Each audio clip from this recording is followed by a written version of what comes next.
Greetings and welcome to Old Drunken Discography, where old friends, fans come together, BS, argue, occasionally agree, and discuss musical artists. This is part 2 of our deep dive discography, where we are covering the Foo Fighters, and we will be talking about the color and the shape. Give us a thumbs up, subscribe, see how this all plays out. So with that out of the way, I'm Jason. With me is Tim. Hola. And Colquitt. Hi. How are you? We are going to discuss the color and the shape. I got a funny little story about the day I bought this. We were on vacation, family vacation in Tennessee, and I wanted to get some CDs. So my mom drove me to a little local CD store. I walked in, and I grabbed the color and the shape, and I grabbed Marilyn Manson's Antichrist Superstar. And the guy wouldn't sell me Antichrist Superstar. So I was like, okay, what? Because I wasn't 18. That was a fucking thing back then. And it had parental advisory on it. So I went back to the car. My mom was like, would you get what you want? I was like, no, he wouldn't sell it to me. And she's like, what? So she goes in there and cusses this dude out because he wouldn't. He's like, it's just music. Come on. Sell it to him. So I got my Antichrist Superstar, but I also got the color and the shape that day too. It was a good day. The end. I never owned it. I never bought it. I really enjoyed Monkey Wrench the first time I heard it.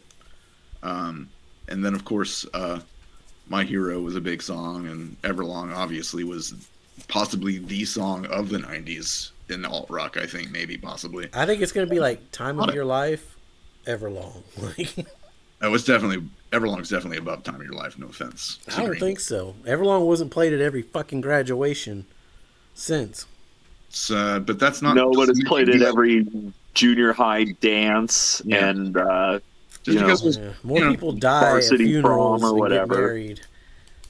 Okay, maybe one was more popular, but one is better. I'm not talking better. Yeah, Everlong's definitely the better song. Yeah. That's all I was trying to say. Oh, okay. No offense to Green Day, I love your songs too. Yeah, stick around for when we do that one. Yeah, I forget that we have talked about them extensively and have nothing to show for us. We got the American Dream to show for it.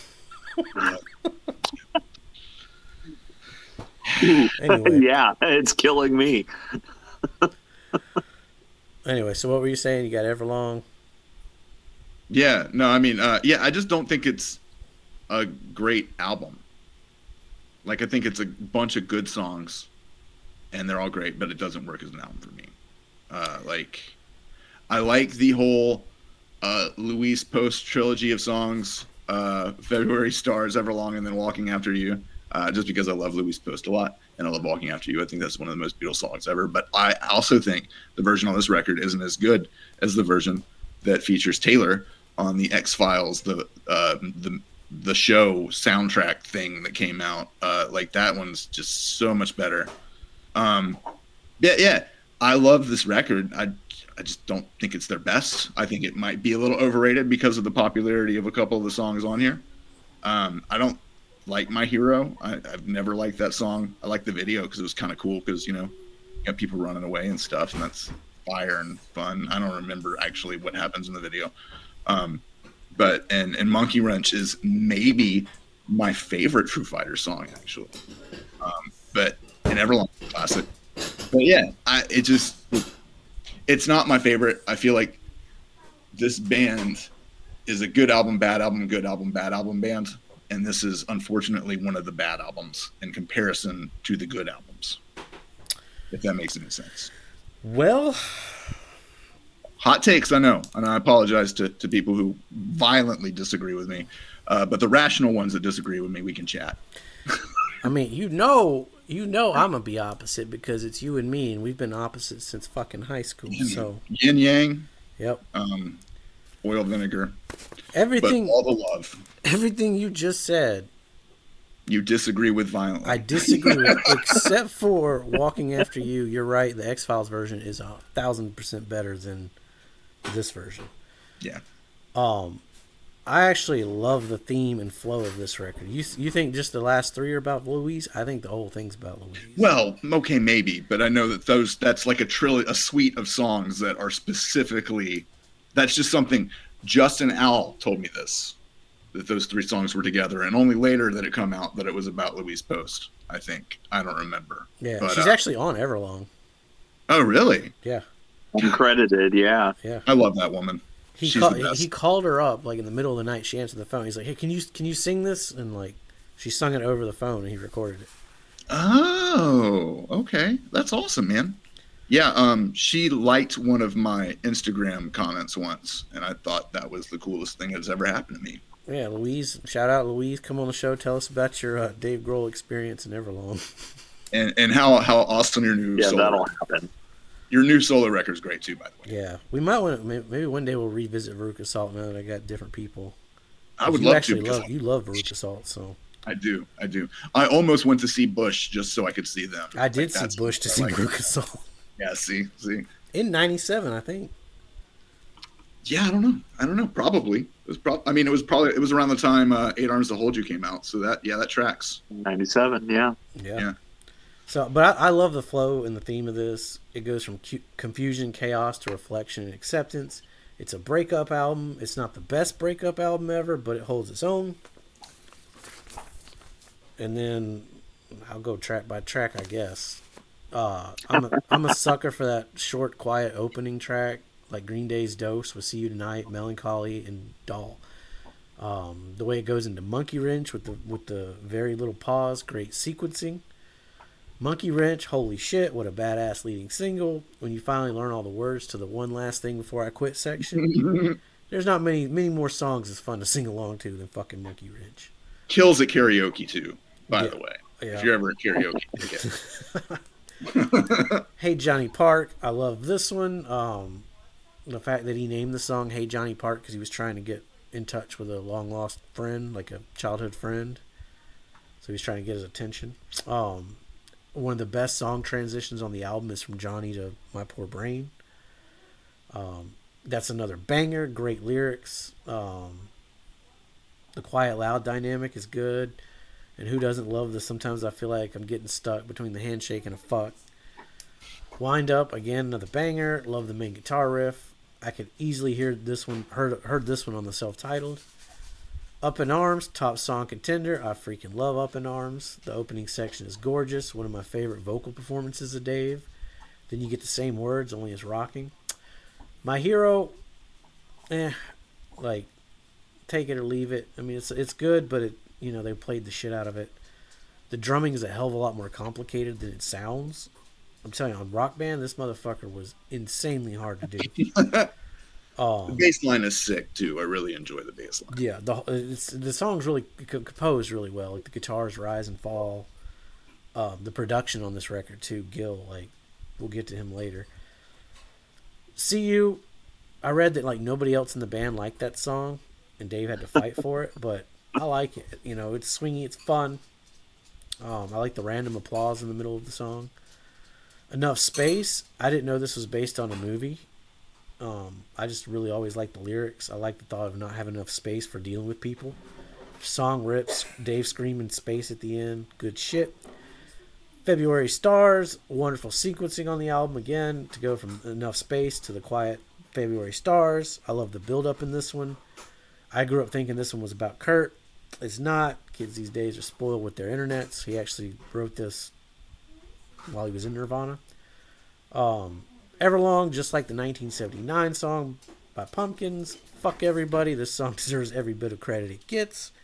It's a top tier song, period. Cowboy Can Tell You, I called this song being a single before it even came out. The drumming, you got Louise Post singing, the riffs, the lyrics. It's just a fucking perfect song. Walking After You, this would be my low point on the album. And here's why. If you're going to have a slow song at the back of your album, it should be the closer, not the second to last song. I agree with you. It should have been the closer, 100%. Same issue I had with Insomniac. It's not a bad song. It just exists. It's a little long. It doesn't really go anywhere, which is 100,000% rectified in the X-Files version. Like that, it's so much better on the X-Files version. Yeah, I guess so. Yeah. New Way Home, I get it. Lyrically, Home fits After Walking, but musically, it would have made a better track 12. It's a decent song, but weaker than everything else besides Walking. I do like having the album end on a positive, hopeful note with I'm not scared, I felt like this on my way home, and how it goes to a whisper to like Dave screaming it. The B-sides, fucking Dear Lover could have easily fit on the album musically and lyrically, but I'm glad it wasn't. It just kind of exists. Doesn't really stand out. It's not bad, but it's not that great. The color and the shape, though, it doesn't fit on the album, but holy shit, it would have made that album 1,000 times better. Because that is an amazing B-side. This is true. And that's my... Okay, all right. So here's the thing. Having never owned this record, New Way Home and Color and the Shape are just a part of the record on Spotify. They're the last 2 songs on the record. So because of that, I thought they were originally on the record, which means that it's a little bloated and overlong. And New Way Home is originally on the record. No, I mean Dear Lover and Color and Shape are listed as on the record. Oh, okay. Sorry. So I heard them as the closing songs. I didn't know they weren't on the actual CD. Yeah, CD. because they're expanded editions on the streaming now. Those were B-sides. Had no idea. So I thought those were a part of the record, and I thought Color and the Shape was a killer closer, actually. Yeah, it ends with Walking After You. Or, I'm sorry, New Way Home. Okay, all right. See? Different formats, different experiences, man. That's kind of wild. And I'm going to get into that on a later release as well. One I really noticed today, doing the last minute revisits. Yeah, I think you're both right about this one. Interestingly enough. Underrated. Yeah, it's... How is this underrated at all? Well, it's underrated in the fact that people only gravitate towards the singles when there is plenty of other just as good, if not better, songs on here. I'll throw that out there. That's yeah, Hey Johnny Park is great. I love Up in Arms. I love Enough Space. I love New Way Home. I think those are all fantastic. Doll never really sat with me well. It just feels incomplete. And I don't know.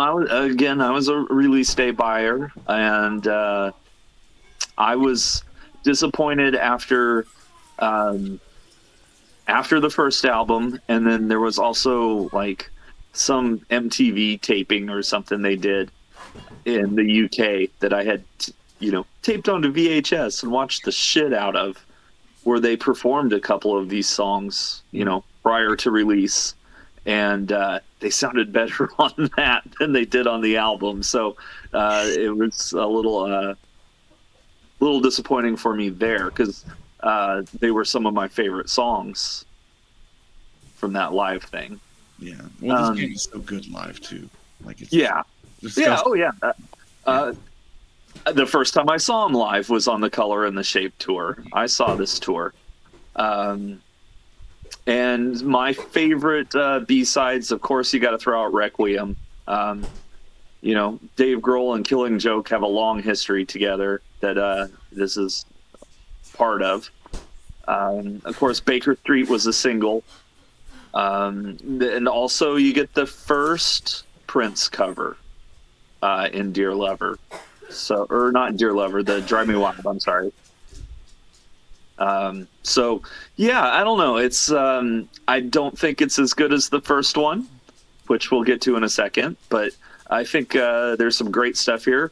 One fun thing about Everlong is it's one of the only times that you get the 16th note hi-hat pattern during the disco beat from Grohl. Usually he just does the off beats with the open hat. Everlong's a bitch to play on Rock Band too. Yeah, no, this is one of the very few times he does it. It's super tight.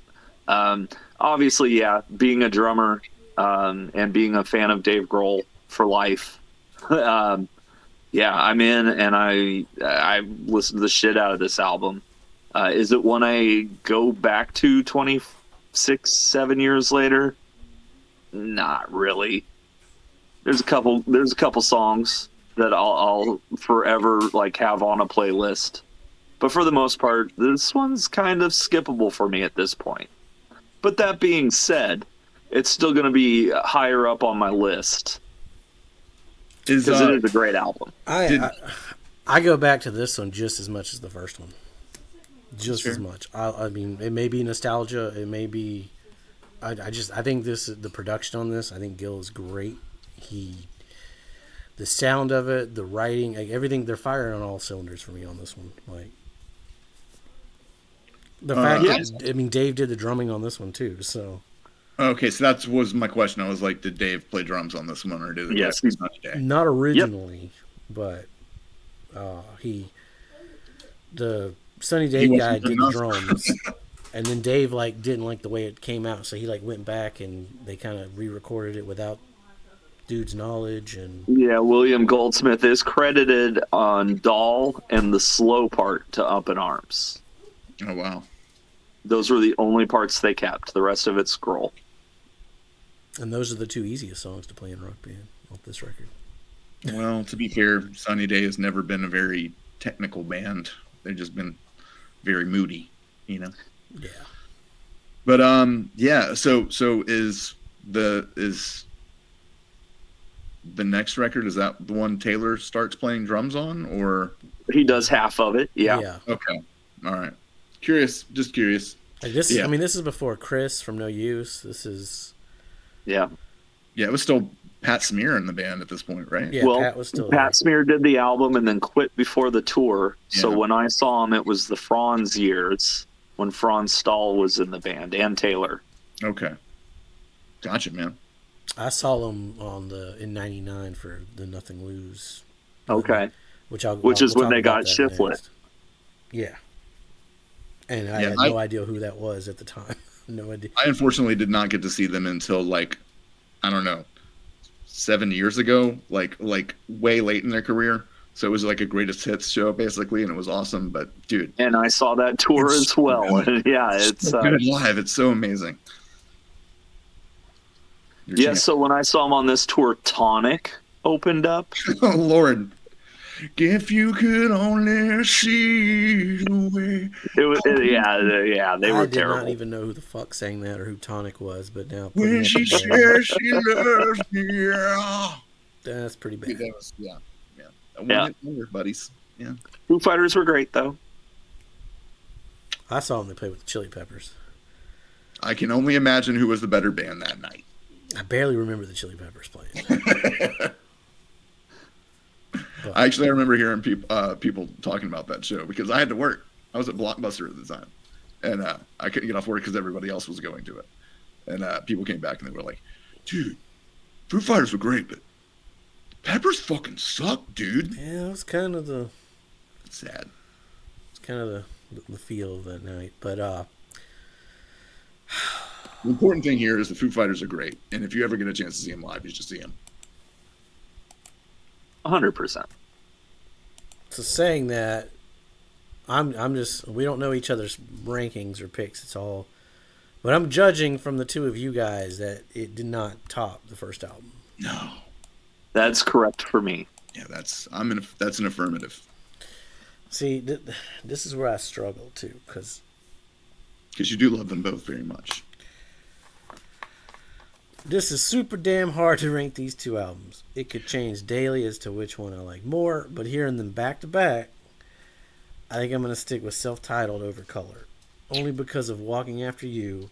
Color has a lot of higher highs, but Walking After You kind of muddles that back end. Whereas Self-Titled, I think every fucking track is great on Self-Titled. So Yeah, Still I like Walking feel the After same You. way. I feel the same way, except that every song isn't Walking After You. So then it would top it. It would top the Self-Titled for me. Oh, there's the crack. My There's the least crack in favorite the- on that one, I don't know if I got to that. My least favorite one is easily February Stars. Yeah, it's a Creed song almost, man. It's Yeah, not, it's- didn't age well. I like February It Stars. didn't start off well. I've never liked that song. I got no problem with that one. It's like he was like he was like, I can do the big rock Elton John thing with this one, you know. Right. And he did. He tried. He tried. He's going to do that plenty here real soon. Yeah, and he'll succeed in a couple spots too. So Yeah, for sure. Big Rock Radio, what up? So, are we going to talk about the artwork a little bit? Because it's. I think I like the logo a lot. I think this is one of my favorite Foo Fighters logos for sure. That's the logo I'm using on the thumbnails. Nice. But other than that, it's kind of I like the logo. I wasn't even going to touch on this artwork because it's pretty bad. Like, that's pretty It'd be cool bad. if it was like foil, like it was a die cut with foil or something. That would be cool, but it's not. No, it's like computer generated, like 97 computer generated Molecule. graphics. Like, yeah, man. looks like it could be a Windows screensaver. You know. If they leaned into it and went full Trapper Keeper with it, I would have liked it more. I think that would have been cool. Yeah, that would have been cool. I mean, if we were ranking the art ones, it'd still be the same. The self-titled still be the first over this one. Yes, for sure. And the next one. It's good stuff. To that. fan photo. Yeah, but a good one, and you don't see the face. No faces. It could be anybody. Oh, we know who that is. But it could be. So, this has been our discussion on the color and the shape. Give us a like and subscribe to hear our thoughts on the next album. Watch us disagree heavily about it. That's where it's going to get a little spicy, I think. It'll get spicy. Let's see how it stacks up against these previous two records. As always, be safe and make good decisions.